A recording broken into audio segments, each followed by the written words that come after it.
AP liquor కేసులో నేడు MP Mithun Reddy మధ్యంతరం బెయిల్పై ఏసీబీ కోర్టులో విచారణ చేపట్టనుంది. ఈ కేసులో ఉన్న నిందితులు చెవిరెడ్డి, ధనుంజయ రెడ్డి, కృష్ణమోహన్, బాలాజీ, గోవిందప్ప బెయిల్ పిటిషన్లపై విచారణ చేపట్టనున్నారు. లిక్కర్ కేసులో రెగ్యులర్ బెయిల్ ఇవ్వాలని ఎంపీ మిథున్ రెడ్డి దాఖలు చేసిన 2 పిటిషన్లు కోర్టు విచారించనుంది.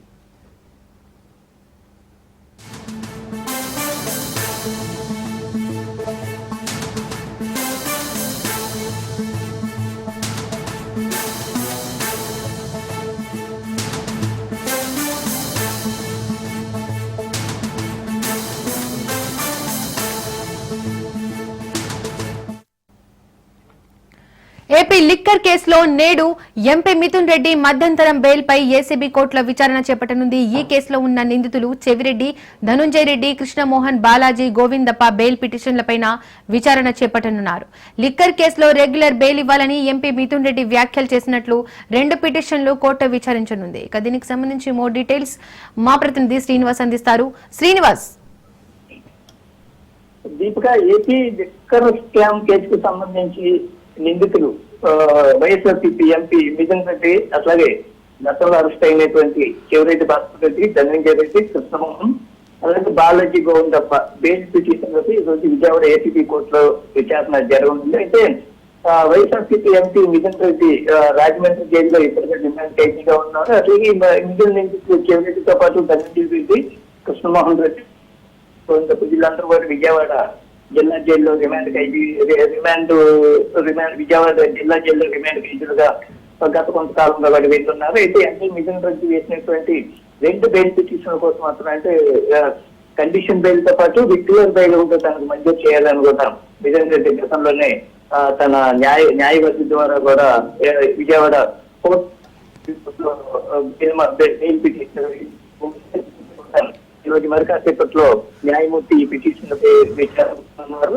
ఇటు ప్రభుత్వం వైపు అట్లాగే మిథున్ రెడ్డి వైపు కూడా ఇద్దరు అడ్వకేట్స్ ఎవరైతే ఉన్నారో వాళ్ళ మధ్య కూడా వాదనలు కూడా ఆర్గ్యుమెంట్స్ కూడా జరిగే అవకాశం కూడా కనిపిస్తూ ఉంది. అట్లాగే ఈ మిథున్ రెడ్డి చేసినటువంటి 2 బెయిల్ పిటిషన్లతో పాటు చెవిరెడ్డి భాస్కర్ రెడ్డి, ధనంజయ రెడ్డి, కృష్ణమోహన్ రెడ్డి, అట్లాగే Balaji, Govindappa bail petition regular bail petition కూడా వీళ్ళు గతంలో కోరడం జరిగింది. ఈ పిటిషన్ల పైన కూడా ఈ విజయవాడ కోర్టులో మరి కాసేపట్లో విచారణకు వచ్చే అవకాశం ఉంటుంది. ప్రభుత్వం వైపు నుంచి అట్లాగే ప్రభుత్వం వైపు నుంచి ఎవరైతే న్యాయాధికారులు ఉన్నారో వాళ్ళు, అట్లాగే ఇటువైపు నుంచి అడ్వకేట్స్ కూడా ఈ లిక్కర్ స్కామ్ కేసుకు సంబంధించి కూడా బెయిల్ పిటిషన్ ఆర్గ్యుమెంట్స్ జరిగే అవకాశం ఉంది. అట్లాగే రాజమండ్రి సెంట్రల్ జైల్లో రిమాండ్ ఖైదీగా ఉన్నటువంటి ఎంపీ మిథున్ రెడ్డి గతంలో తనకి వసతులు, అంటే కనీస వసతులు, తనకి ఆరోగ్య పరిస్థితుల రీత్యా కొన్ని వసతులు కల్పించాలని కూడా కోరడం జరిగింది. ఆ పిటిషన్ కూడా ఈ రోజు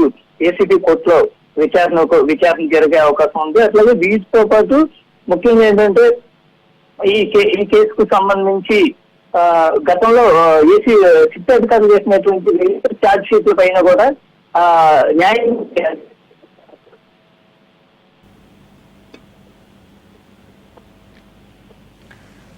రైట్. Thank you Srinivas.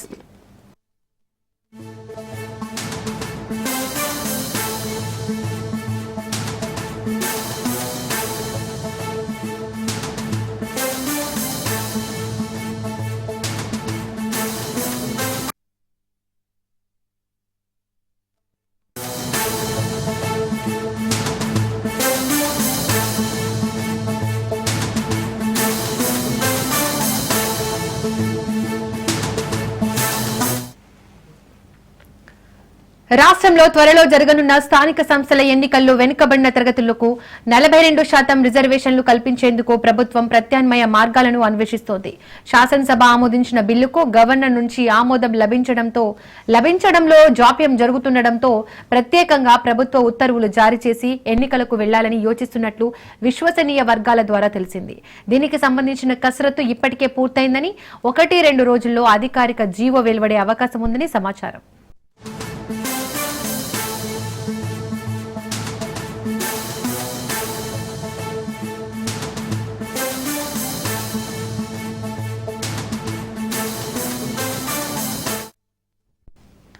స్థానిక సంస్థల్లో బీసీలకు 42% రిజర్వేషన్లు కల్పించేందుకు 2018 పంచాయతీరాజ్ చట్టంలోని సెక్షన్ 285 క్లాజ్ ఏకు సవరణ చేస్తూ ప్రభుత్వం ఇటీవలే శాసనసభలో బిల్లును ఆమోదింపజేసింది. అనంతరం ఆమోదం కోసం బిల్లును రాజ్ భవన్ కు పంపింది.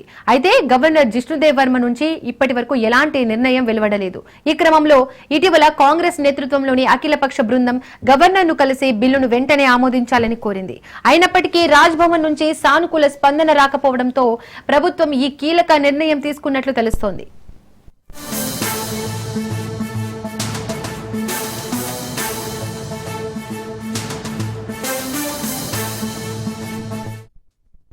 ఇక మరోవైపు సెప్టెంబర్ 30వ తేదీలోగా స్థానిక సంస్థల ఎన్నికల ప్రక్రియను పూర్తి చేయాలని హైకోర్టు ప్రభుత్వాన్ని ఆదేశించింది. ఈ గడువు సమీపిస్తుండటంతో గవర్నర్ ఆమోదం కోసం వేచి చూడకుండా జీవో ద్వారా రిజర్వేషన్లను అమలు చేయాలని ప్రభుత్వం భావిస్తోంది. రాష్ట్ర వ్యాప్తంగా ఇటీవల నిర్వహించిన కులగణన సర్వేలో వెల్లడైన జనాభా లెక్కల ఆధారంగా గ్రామ, మండల, జిల్లా పరిషత్ స్థాయిలలో బీసీలతో రిజర్వేషన్లు ఖరారు చేయనున్నారు. ఈ పరిణామాలతో స్థానిక ఎన్నికల నిర్వహణపై నెలకొన్న సందిగ్ధతను త్వరలోనే తెరబడనున్నట్లు స్పష్టమవుతోంది. తెలంగాణలో 4 ఏళ్ల క్రితం సంచలనం సృష్టించిన న్యాయవాద దంపతుల గట్టు వామనరావు, నాగమణి హత్య కేసు దర్యాప్తులో కీలక పరిణామం చోటు చేసుకుంది. సర్వోన్నత న్యాయస్థానం ఆదేశాల మేరకు ఈ కేసు దర్యాప్తు బాధ్యతలను కేంద్ర దర్యాప్తు సంస్థ సిబిఐ అధికారికంగా స్వీకరించింది. ఈ మేరకు 3 నిందితులుగా చేరుస్తూ సిబిఐ అధికారులు ఎఫ్ఐఆర్ నమోదు చేసి దర్యాప్తు ప్రారంభించారు. సిబిఐ నమోదు చేసిన ఎఫ్ఐఆర్ లో వెల్ది వసంతరావు, కుంట శ్రీనివాస్, అక్కపాక కుమార్ పేర్లను నిందితులుగా పేర్కొన్నారు. ఈ సంచలన కేసు దర్యాప్తు అధికారిక సిబిఐ ఇన్స్పెక్టర్ విపిన్ గహలోత్ ను నియమించారు. సుప్రీంకోర్టు ఆదేశాలతో కేసును స్వీకరించిన సిబిఐ ఇకపై అన్ని కోణాల్లో లోతుగా విచారణ జరపనుంది.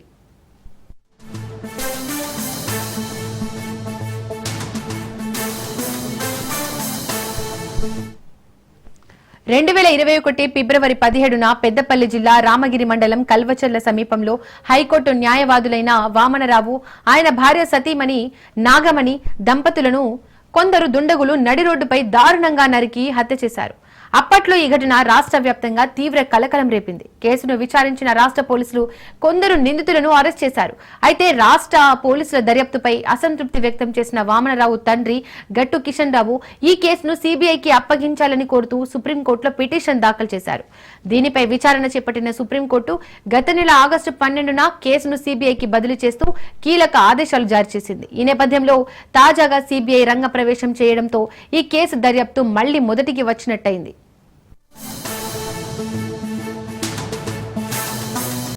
తిరుమల శ్రీవారిని హర్యానా మాజీ ముఖ్యమంత్రి భూపేందర్ సింగ్ హుడా దర్శించుకున్నారు. ఇవాళ ఉదయం నైవేద్యం విరామం సమయంలో స్వామివారిని దర్శించుకుని మొక్కులు చెల్లించుకున్నారు. దర్శనానంతరం రంగనాయకుల మండపంలో పండితులు వేదాశీర్వచనం అందించగా ఆలయ అధికారులు శ్రీవారి తీర్థ ప్రసాదాలు అందజేసి పట్టు వస్త్రంతో సత్కరించారు.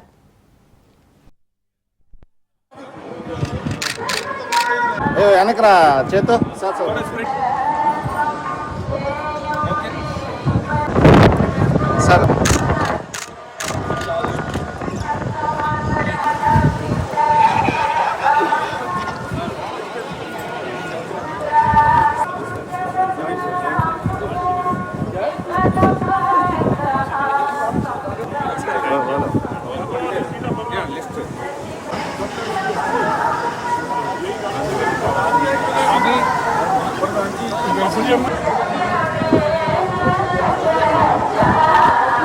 బ్యాటరీ మర్చిపోయింది.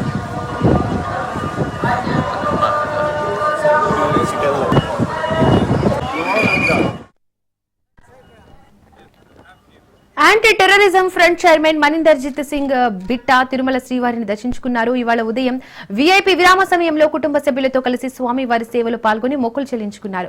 దర్శనానంతరం రంగనాయకుల మండపంలో వేద పండితులు ఆశీర్వచనం అందించగా ఆలయ అధికారులు శ్రీవారి తీర్థ ప్రసాదాలు అందజేసి పట్టు వస్త్రంతో సత్కరించారు. ఆలయం వెలుపల బిట్టా మీడియాతో మాట్లాడుతూ తాము సంవత్సరానికి 1 లేదా 2 సార్లు దేశమంతటా ఉన్న మన 4 బాలాజీ ఆలయాలలో ప్రార్థనలు చేస్తామని, మన సైనికులు సురక్షితంగా ఉండాలని, మన భారతమాత రక్షితంగా ఉండాలని, భారతమాత పేరు ప్రపంచమంతటా వెలుగొందాలని మాత్రమే ప్రార్థిస్తామని తెలిపారు.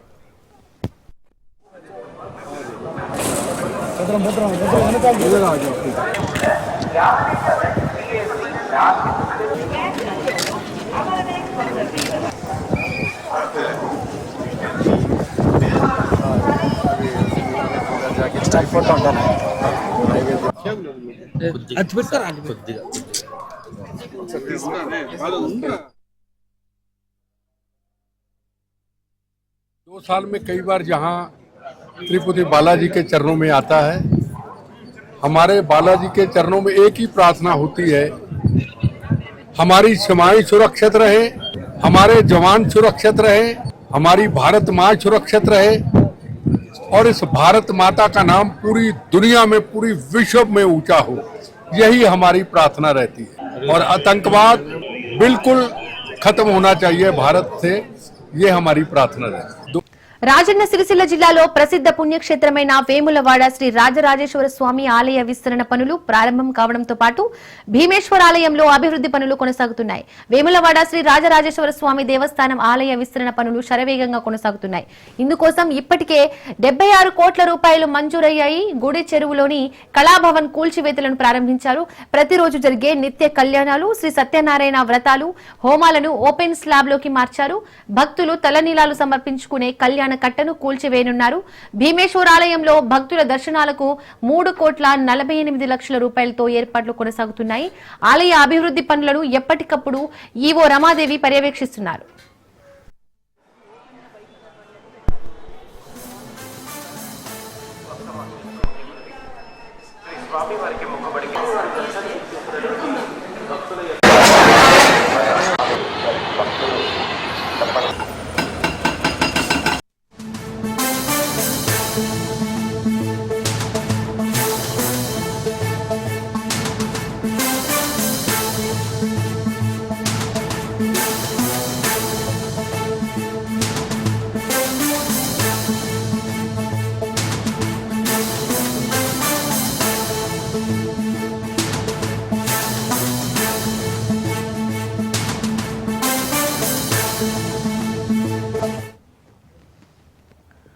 బీఆర్ఎస్ పార్టీ నుండి ఎమ్మెల్సీ కవితను కేసీఆర్ సస్పెండ్ చేసిన సంగతి తెలిసిందే. గత కొంతకాలంగా పార్టీకి నష్టం కలిగించేలా ఆమె ప్రవర్తిస్తుండటంతో ఈ నిర్ణయం తీసుకున్నారు. దీంతో కవిత నెక్స్ట్ స్టెప్ ఏంటనే దానిపై ఉత్కంఠ నెలకొంది.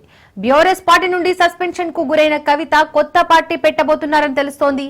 నేడు నిర్వహించబోయే ప్రెస్ మీట్ లో ఎమ్మెల్సీ పదవికి రాజీనామా చేసే అంశాన్ని కూడా వెల్లడిస్తారని ప్రచారం జరుగుతోంది.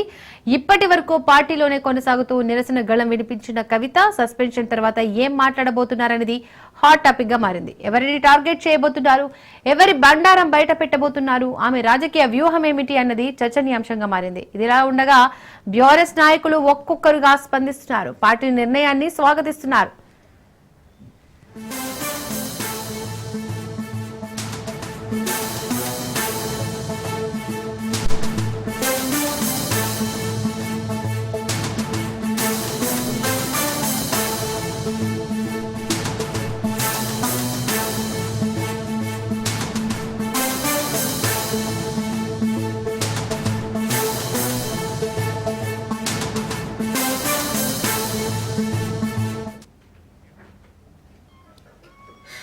బీఆర్ఎస్ పార్టీ నుండి ఎమ్మెల్సీ కవితను కేసీఆర్ సస్పెండ్ చేసిన సంగతి తెలిసిందే. గత కొంతకాలంగా పార్టీకి నష్టం కలిగించేలా ఆమె ప్రవర్తిస్తుండటంతో ఈ నిర్ణయం తీసుకున్నారు. దీంతో కవిత నెక్స్ట్ స్టెప్ ఏంటనే దానిపై ఉత్కంఠ నెలకొంది. బీఆర్ఎస్ పార్టీ నుంచి సస్పెన్షన్ కు గురైన కవిత కొత్త పార్టీ పెట్టబోతున్నారని తెలుస్తోంది.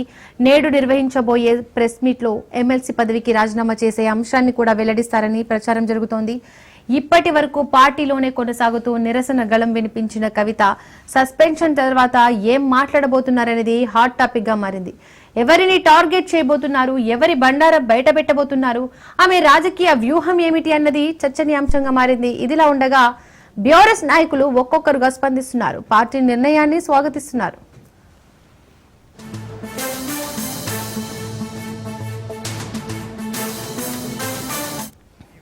ఇక ఇదే అంశానికి సంబంధించి మోర్ డీటెయిల్స్ మా ప్రతినిధి సైదులు అందిస్తారు. సైదులు, కవితను బీఆర్ఎస్ పార్టీ నుండి సస్పెండ్ చేసిన నేపథ్యంలో ఇప్పుడు కవిత ప్రెస్ మీట్ లో ఏం మాట్లాడబోతోంది అన్న దానిపై మాత్రం ఉత్కంఠ నెలకొంది. దీనికి సంబంధించి డీటెయిల్స్ ఏంటి, కవిత ఏం చెప్పబోతున్నారు, నెక్స్ట్ స్టెప్ ఏంటి? దీపిక, పార్టీ సస్పెన్షన్ తర్వాత ఆమె ఈ రోజు మీడియా ముందుకి మరి కాసేపట్లో రాబోతుంది. ఎగ్జాక్ట్లీ 12 గంటలకి ఎమ్మెల్సీ కవిత మీడియా సమావేశం నిర్వహించనున్నారు. అయితే ఈ యొక్క మీడియా సమావేశంలో ఎమ్మెల్సీ కవిత ఏం మాట్లాడబోతున్నారు, ఏం చెప్పబోతుంది, ఆ ప్రకటన ఏ విధంగా ఉండబోతుంది అనేది కొంత ఉత్కంఠ, ఆసక్తి కూడా. ఎందుకంటే ఎమ్మెల్సీ పదవికి కూడా ఆమె రాజీనామా చేసేందుకు సిద్ధంగా ఉన్నట్లు మనకైతే సమాచారం అందుతుంది. దాంతో పాటుగా పార్టీ ప్రకటన ముందు అంటే మీడియా సమావేశంలో చెప్పిన తర్వాత పార్టీ ఎప్పుడు పెడుతుంది, ఎలా పెడుతుంది, బహిరంగ సభ ద్వారా పార్టీ అనౌన్స్ చేస్తుందా లేదంటే మీడియా సమావేశంలోనే పార్టీ పేరు అనౌన్స్ చేస్తుందా అనేది మరి కాసేపట్లో తెలిసే అవకాశం అయితే ఉంది. అయితే ఇప్పుడు మీడియా సమావేశంలో ఆమె 12 గంటలకి మీడియా ముందుకు రాగానే వస్తూనే ఆమె తమ రాజీనామా లేఖను అంటే మండలి చైర్మన్ కి రాజీనామా చేస్తూ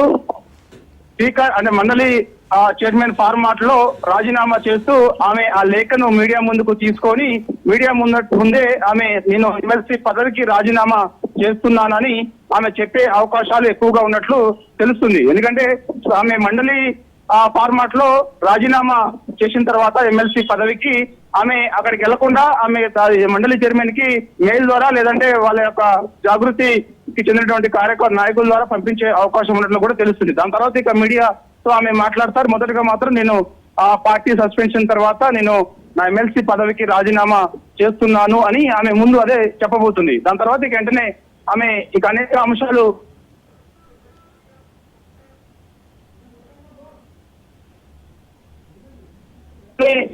ఉన్నప్పుడు పార్టీ నాయకులపైనే ఆమె నేరుగా ఆరోపణలు చేసింది కాబట్టి సో ఇప్పుడు ఆ ఆరోపణలకు సంబంధించి కొంత ఎక్కువ పెట్టే అవకాశం కనిపిస్తుంది. మరి ఎవరిని టార్గెట్ చేసి మాట్లాడుతుంది కవిత అనేది కూడా ఇప్పుడు రాష్ట్ర వ్యాప్తంగా చర్చనీయాంశంగా మారింది, ఆసక్తి కూడా. ఎందుకంటే ఎమ్మెల్సీ కవిత సస్పెన్షన్ తర్వాత మీడియా ముందుకి మరి కాసేపట్లో వస్తుంది కాబట్టి ఈసారి మీడియా సమావేశంలో ఎమ్మెల్సీ కవిత ఏం మాట్లాడబోతున్నారు అనేది కూడా అందరూ ఆసక్తిగా ఎదురు చూస్తున్నారు. కాబట్టి ఖచ్చితంగా ఆమె అయితే పార్టీలో జరుగుతున్నటువంటి పరిణామాలు అంటే ప్రస్తుతం జరుగుతున్నటువంటి పరిణామాలు అంటే సస్పెన్షన్ చేయడానికి గల కారణాలు, ఎవరు కేసీఆర్ పైన ఒత్తిడి తెచ్చారు, దానికి గల కారణాలు ఏంటి అనే వివరాలన్నింటినీ కూడా ఈసారి చెప్పే అవకాశం కనిపిస్తుంది. అంటే కొందరు కేసీఆర్ ని ఒత్తిడి తీసుకొచ్చి నన్ను పార్టీ నుంచి పంపించే ప్రయత్నం చేశారు, వారి పేర్లతో సహా నేను చెప్తాను అనేది కూడా ఆమె చెప్పబోతున్నట్టు కూడా మనకు సమాచారం. మరి ఎవరు కేసీఆర్ పైన ఒత్తిడి తెచ్చింది, ఎవరు పార్టీ నుంచి ఆమెని పక్కకి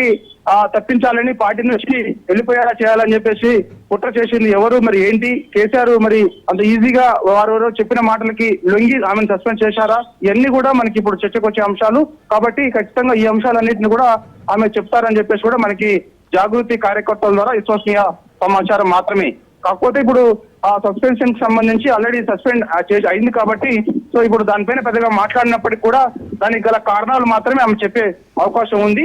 దాని తర్వాత ఇక పార్టీలో ఇంకా అంతర్గతంగా గతంలో జరిగిన అంశాలు కూడా ఆమె ఈసారి మీడియా ముందు ప్రస్తావించే అవకాశం కూడా చాలా స్పష్టంగా కనిపిస్తుంది. ఎందుకంటే గతంలో కొన్ని అంశాలు నేను చెప్పలేకపోతున్నాను, కొన్ని మాత్రమే మీడియా ముందుకు తీసుకొస్తున్నాను అని చెప్పేసి అనేక సార్లు ఆమె మీడియా ముందు చెప్పేది. సో ఇప్పుడు ఆ అంశాలన్నింటినీ కూడా మీడియా ముందు చెప్పే అవకాశం ఉంది. మరి పార్టీలో అంతర్గతంగా ఇంకేం జరుగుతుంది ఏంటి అనేది కూడా ఆమె చెప్పే అవకాశం చాలా స్పష్టంగా కనిపిస్తుంది. సో ఇక ఖచ్చితంగా ఆమె మాత్రమైతే పార్టీ పెట్టేందుకైతే ప్రణాళిక రచిస్తుంది. దానిలో భాగంగానే నిన్నటి నుంచి కూడా ఆమె సస్పెండ్ అయిన తర్వాత నుంచి కూడా వరుసగా తెలంగాణ జాగృతి నాయకులతో ఆమె భేటీ అయ్యింది. రాత్రి 10-11 గంటల వరకు కూడా జాగృతి నాయకులతోటి వివిధ సంఘాలతోటి మేధావులతోటి ఆమె మాట్లాడుతూనే ఉన్నట్టు కూడా మనకి సమాచారం. వారందరి అభిప్రాయం మేరకు ఆమె ఒక నిర్ణయానికి వచ్చి పార్టీ పెట్టాలని ఒక నిర్ణయానికి వచ్చినట్టు కూడా తెలుస్తుంది. దానిలో భాగంగానే ఆ పార్టీ ఏ విధంగా ఉండాలి, పార్టీ ఎజెండా ఏంటి, పార్టీలో పొందుపరచాల్సిన అంశాలు ఏంటి, ఎందుకంటే ఆమె ప్రధానంగా తెలంగాణ జాగృతి పేరుతోటి ఈ మధ్య కాలంలో చూసాము బీసీలకి సంబంధించినటువంటి అంశము అంటే 42% రిజర్వేషన్ ఇంప్లిమెంట్ చేయాలని ప్రభుత్వం పైన ఆమె ఒత్తిడి చేస్తుంది. సో ఈ అంశాలన్నీ కూడా అందులో పొందుపరిచే అవకాశం ఉంది. అడుగు బలహీన వర్గాలకు దగ్గర అయ్యేలా ఒక పార్టీ పెట్టాలని ఆమె నిర్ణయానికి వచ్చినట్టు కూడా తెలుస్తుంది. అంటే బీసీలు కానీ, ఎస్సీలు కానీ, ఎస్టీలు కానీ, మైనార్టీలు కానీ, అదే విధంగా ట్రైబల్స్ ఇదంతా కూడా ఖచ్చితంగా ఆమె పార్టీలో ప్రాధాన్యత ఇచ్చేలాగా, వాళ్ళందరికీ కూడా పార్టీలో ప్రాధాన్యత ఇచ్చేలాగా ఒక కార్యాచరణ ఆమె సిద్ధం చేసుకొని వారందరినీ కూడా ఆకర్షించేలాగా పార్టీ పెట్టబోతున్నట్టు కూడా మనకైతే సమాచారం. అది కూడా మరి కాసేపట్లో ఆమె అధికారిక ప్రకటన కూడా చేస్తుంది. అయితే పార్టీ ఏ విధంగా ఉండాలి ఏంటి అనే దానిపైన కూడా స్పష్టత ఇచ్చే అవకాశం కనిపిస్తుంది. అంటే పార్టీ ఏ విధంగా ఉండాలనేది అంటే ముఖ్యంగా ఎవరికి అంటే ఇప్పుడు పార్టీ నేను పెడుతున్నానంటే దానికి కారణం ఎందుకు పెట్టాల్సి వచ్చింది ఏంటి అనే వివరాలన్నింటినీ కూడా ఆమె చెప్పే అవకాశం అయితే చాలా స్పష్టంగా కనిపిస్తుంది. సో ఏదేమైనా సరే గత కొన్ని రోజుల నుంచి కూడా ఈ యొక్క ఏదైతే ఈ ఎమ్మెల్సీ కవిత పార్టీకి సంబంధించినటువంటి అంశం ఏదైతే ఉందో తెలంగాణ జాగృతి పేరుతోటి ఆమె పార్టీ పెడుతున్నట్టుగా కూడా మనకి పెద్ద ఎత్తున వార్తలు వచ్చాయి కాబట్టి సో ఇదే అంశం కూడా అప్పుడు ఆమె చెప్పే అవకాశం కనిపిస్తుంది. తెలంగాణ జాగృతి పేరుతోటే ఆమె పార్టీ పెడుతుందా లేకపోతే తెలంగాణ జాగృతి సంస్థ అలానే ఉంచుకొని లేకపోతే వేరే పేరు ఏమైనా అనౌన్స్ చేస్తుందా అనేది కూడా మనకి మరి కాసేపట్లో తెలిసే అవకాశం అయితే కనిపిస్తుంది. ప్రస్తుతం అయితే మనకు అందుతున్న సమాచారం ఏంటంటే పార్టీ ప్రకటన చేసిన తర్వాత అధికారిక ప్రకటన మాత్రం కొంచెం లేట్ అయ్యే అవకాశం ఉన్నట్టు కూడా తెలుస్తుంది. అంటే ముందుగా పార్టీ ప్రకటన ఆమె చేసిన తర్వాత అధికారిక ప్రకటన మరి ముహూర్తం చూసుకొని పెట్టే అవకాశాలు ఎక్కువగా ఉన్నట్టుగా మనకైతే సమాచారం. కాబట్టి సో ఖచ్చితంగా మరి కాసేపట్లో ఎమ్మెల్సీ కవిత మాత్రం మీడియా ముందు మాత్రం కొన్ని అనేక అంశాలు చెప్పే అవకాశం కూడా జాగృతి కార్యకర్తల ద్వారా మనకి సమాచారం అయితే అందుతుంది. దాని తర్వాత ఇక మీడియా సమావేశం ముగిసిన తర్వాత ఆమె వెంటనే గన్ పార్క్ వద్దకు వెళ్తారని చెప్పేసి కూడా చెప్తున్నారు. చూడాలి మరి గన్ పార్క్ వద్దకు వెళ్తుందా లేకపోతే మిగిలిన కొందరు తెలంగాణ జాగృతి నాయకులతో వెంటనే భేటీ అవుతుందా ఏంటనేది కూడా తెలియదు. మనకు అందుతున్న సమాచారం ఏంటంటే మాత్రం ఖచ్చితంగా ఎమ్మెల్సీ కవిత మీడియా సమావేశం తర్వాత ఆమె గన్ పార్క్ వద్దకు వెళ్తారు. గన్ పార్క్ వద్ద అక్కడ అమరవీరుల స్థూపానికి నివాళులు అర్పిస్తారు. నివాళులు అర్పించిన తర్వాత తిరిగి ఆమె ఇంటికి చేరుకొని తెలంగాణలో ఉన్నటువంటి మేధావులతోటి వివిధ పార్టీలకు చెందినటువంటి అసంతృప్తులు ఎవరైతే ఉంటారో వారిని కూడా ఆహ్వానించే అవకాశం ఉన్నట్టు కూడా తెలుస్తుంది. వారందరితో తర్వాత సైదులు ఈ నిర్ణయం వల్ల బీఆర్ఎస్ పార్టీపై రాజకీయంగా ఏమైనా ప్రభావం పడే అవకాశం ఉందా? విశ్లేషకులు ఏం చెప్తున్నారు? రాజకీయ విశ్లేషకులు చెప్తున్నది ఏంటంటే కొంత ప్రభావం ఖచ్చితంగా పడే అవకాశం ఉన్నదని చెప్తున్నారు. అంటే దానికి గల కారణం ఏంటంటే పార్టీలోనే ఉండి పార్టీ పైన ఆమె విమర్శలు చేసింది కాబట్టి సో ఇప్పుడు ఆ విమర్శలకి మరింత పదును ఎమ్మెల్సీ కవిత పెడుతుంది. దానివల్ల కొంత పార్టీ కూడా నష్టం జరగబోవచ్చు. ఎందుకంటే ఇంటర్నల్ గా జరిగే అంశాలన్నీ కూడా ఎమ్మెల్సీ కవితకు తెలుసు కాబట్టి అది ఏ ఒక్క అంశం బయట పెట్టినా కూడా కొంత పార్టీ డ్యామేజ్ కి గల కారణాలు అవుతాయనేది కూడా రాజకీయ విశ్లేషకులు చెప్తున్న పరిస్థితి కనిపిస్తుంది. ఎందుకంటే పార్టీలో ఆమె చాలా కీలకంగా ఉన్నారు. ఎందుకంటే కేసీఆర్ కూతురుగా కాకుండానే ఆమె తెలంగాణ జాగృతి స్థాపించిన తర్వాత దానికి గౌరవ అధ్యక్షులుగా ఉన్నారు. సో అట్లా చూసుకుంటే మాత్రం ఉద్యమంలో చాలా కీలకంగా ఉన్నారు. తర్వాత తెలంగాణ రాష్ట్రం సాధించిన తర్వాత 10 ఏళ్ల పాటు అధికారంలో ఉన్నప్పుడు కూడా చాలా కీలకంగా వ్యవహరించారు. ఏ విషయమైనా సరే కేసీఆర్ కి తెలియజేయాలంటే ముందు ఎమ్మెల్సీ కవితకు కూడా అప్పుడు ఎంపీగా ఉన్నారు. అప్పుడు కవితకి తెలియజేస్తే చాలు ఆల్రెడీ కేసీఆర్ తెలియజేసినట్టు అనేది కూడా పార్టీ నాయకుల్లో ఉండేది. కాబట్టి సో దాదాపుగా పార్టీ అంశాలన్నీ కూడా ఆమెకు ప్రతిదీ కూడా తెలుసు కాబట్టి సో ఇప్పుడు నేరుగా పార్టీ నుంచి సస్పెన్షన్ గురైంది కాబట్టి సో పార్టీలో జరిగే అంతర్గత విషయాలన్నీ కూడా ఆమెకి ఆల్రెడీ ముందే తెలుసు కాబట్టి అలాంటి అంశాలు ఈ సమయంలో అంటే ఇప్పుడు కాంగ్రెస్ పార్టీ తెలంగాణ రాష్ట్రంలో అధికారంలోకి వచ్చి 22 ఏళ్ళు కావస్తుంది. సో ప్రజా వ్యతిరేకత ఎక్కువగా కూడగట్టుకుంది కాంగ్రెస్ పార్టీ. సో రానున్న రోజులలో బీఆర్ఎస్ పార్టీకి ప్రజలు పట్టం కడతారు. బీఆర్ఎస్ పార్టీ మళ్ళీ అధికారంలోకి రాబోతుంది అనేది కూడా చర్చ జరుగుతుంది. కేసీఆర్ మరోసారి ముఖ్యమంత్రి కాబోతున్నారని కూడా చర్చ జరుగుతుంది. అంటే ఇలాంటి సమయంలో ఎమ్మెల్సీ కవిత సస్పెన్షన్ గురి కావడం, ఎమ్మెల్సీ కవిత ఇప్పుడు మీడియా ముందు ఏమైనా అంతర్గత పార్టీ ఇస్తారు బీఆర్ఎస్ పార్టీ ఇస్తారు ఏమైనా మాట్లాడడం కానీ లేకపోతే ఇప్పుడు మాట్లాడకపోయినా తర్వాత ఎప్పుడైనా మాట్లాడినా కూడా అవి పార్టీకి కొంత నష్టపోవడం మరి జరిగే అవకాశం ఉంటుంది అని కూడా రాజకీయ విశ్లేషకులు కొన్ని సందర్భాల్లో సైదులు ఎమ్మెల్సీ కవిత సస్పెన్షన్ తర్వాత ప్రజల్లో ముఖ్యంగా నియోజకవర్గంలో ఎలాంటి స్పందన కనిపిస్తుంది? ఎమ్మెల్సీ కవిత సస్పెన్షన్ తర్వాత పెద్దగా బీఆర్ఎస్ పార్టీకి నష్టం ఏమీ లేదు అని చెప్పేసి కూడా బీఆర్ఎస్ పార్టీ నాయకులు కార్యకర్తలు చెప్తున్నారు. ఎందుకంటే ఆమె సస్పెన్షన్ కు సంబంధించినటువంటి నిర్ణయాన్ని మేము స్వాగతిస్తున్నాము. కేసీఆర్ గారు మంచి నిర్ణయం తీసుకున్నారు. ఎందుకంటే పార్టీలోనే ఉంటూ పార్టీ పైన పార్టీ నాయకుల పైన ఆమె చేస్తున్నటువంటి విమర్శల వల్ల పార్టీకి కొంత నష్టం కలుగుతుంది. కేసీఆర్ కూతురు కాబట్టి మేమెవరూ ముందుకొచ్చి మాట్లాడలేకపోతున్నాము. ఈ విషయాన్ని మా అధినేత కేసీఆర్ కే అప్పగించాము కాబట్టి ఆయన తీసుకున్న నిర్ణయానికి మేమందరం కూడా కట్టుబడి ఉంటామనేది మొదటి నుంచి కూడా చెప్తూ వస్తున్నాం. దానిలో భాగంగానే ఇప్పుడు కూడా ఇప్పుడు కేసీఆర్ ఎమ్మెల్సీ కవితలు సస్పెండ్ చేశారు కాబట్టి సో ఇప్పుడు ఆ నిర్ణయాన్ని అందరం కూడా స్వాగతిస్తున్నాం అని చెప్పేసి కూడా అంటున్నారు. చాలా నియోజకవర్గాల్లో కొందరు ఎమ్మెల్సీ కవిత ఉన్నటువంటి ఫ్లెక్సీలన్నింటిని కూడా తీసివేశారు. ముఖ్యంగా ఇటు జగిత్యాల కోరుట్ల ఆయా నియోజకవర్గాలలో పార్టీ ఆఫీసులలో ఎమ్మెల్సీ కవిత ఫోటో ఉంటుంది. సో ఆ అన్ని ఫోటోలన్నీ కూడా సస్పెన్షన్ తర్వాత అవన్నీ కూడా తీసి పక్కకు పెట్టారు. కొన్ని చోట్ల ఆమె దిష్టి బొమ్మలు కూడా దగ్ధం చేశారు. సో ఇప్పుడు మరి జాగృతి ఇచ్చినటువంటి కార్యకర్తలు కూడా బీఆర్ఎస్ పార్టీ ఇచ్చినటువంటి నాయకుల దిష్టి బొమ్మలు కూడా దగ్ధం చేశారు. సో ఇట్లా ఆరోపణలు ప్రతి ఆరోపణలు. సో ఫస్ట్ అయితే బీఆర్ఎస్ పార్టీ పెద్దగా నష్టమేమీ లేదు. కేసీఆర్ గారు తీసుకున్నటువంటి నిర్ణయం ఏదైతే ఉందో ఆ నిర్ణయాన్ని స్వాగతిస్తున్నామని నిన్న సమావేశంలో బీఆర్ఎస్ మాజీ మహిళా ప్రజా ప్రతినిధులు చెప్పారు. అంటే మాజీ మంత్రి సత్యవతి రాథోడ్ మాట్లాడుతూ ఎమ్మెల్సీ కవిత చేస్తున్నటువంటి ఆరోపణల వల్ల పార్టీకి కొంత నష్టం చేకూర్చే అవకాశం ఉంది. కాళేశ్వరం కమిషన్ రిపోర్ట్ ఏదైతే ఉందో ఇప్పుడు ఆ రిపోర్ట్ రాష్ట్ర వ్యాప్తంగా చర్చనీయాంశంగా మారింది, దేశవ్యాప్తంగా చర్చనీయాంశంగా మారింది.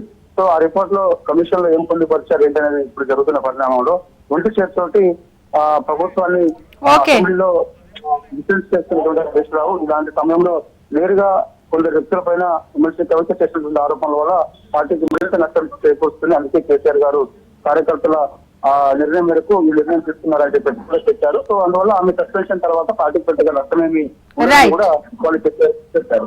కాబట్టి చూడాలి మరి కాసేపట్లో ఎమ్మెల్సీ కవిత మీడియా సమావేశం ఉంది కాబట్టి ఆమె మండలి చైర్మన్ ఫార్మాట్ లో రాజీనామా చేసిన తర్వాత ఇంకా ఏ అంశాలు ఆమె మీడియా ముందు మాట్లాడబోతున్నారు కూడా చర్చనీయాంశంగా మారింది ఆసక్తి కూడా. Right, thank you Saidulu.